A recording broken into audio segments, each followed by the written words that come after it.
நபிகள் சொர்க்கத்தை எங்கே தேடிக்கொண்டிருக்கிறீர்கள்? அது உங்கள் தாயின் காலடியில் இருக்கிறது என்கிறார்கள்.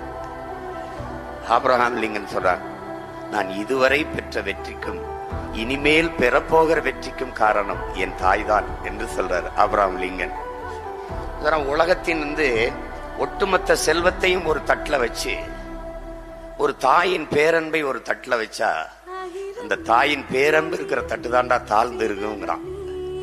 அது சொல்ற, உன்னை பார்த்து உலகத்துல நீ எவ்வளவு வளர்ச்சி அடைந்தாலும், எவ்வளவு வெற்றி பெற்றாலும், எவ்வளவு புகழை தொட்டாலும், எவ்வளவு உயரத்திற்கு போனாலும் உன்னை பார்த்து பொறாமைப்படாத ஒரே ஒரு உயிர் உலகத்தில் உண்டென்றால் அது உன்னை பெற்ற தாய்தான் என்று. அந்த தாயை போற்றாது வேற என்ன பிறப்பில் பெருமை இருக்கு, பயன் இருக்கு? சொல்லுங்க பாப்போம். நாங்கள் 117 இடம் சம வாய்ப்பு கொடுக்கிறது என்பது பெருமைப்பட்டுக் கொள்ளல, எங்கள் பிறப்பை பெருமைப்படுத்த, அதுக்கு அது கடமையை செய்யதான். அதனால செங்கொடி குறியீடா வச்சிருக்க பறையோட நிக்கிற அந்த படத்தை குறியீடா வச்சது அது சாதி பறையல்ல, ஆதி பறை.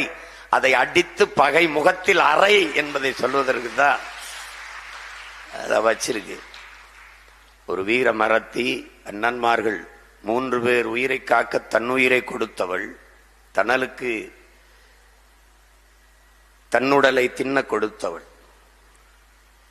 எல்லோரும் மறந்து போயிருக்கலாம், ஆனால் மான தமிழ் மக்கள், தமிழ் பிள்ளைகள் நாம் மறக்க முடியாது. அதனால்தான் மகளிர் பாசறையின் எழுச்சி குறியீடாக தங்கை செங்கொடியை ஏந்தி பயணிக்கிறோம்.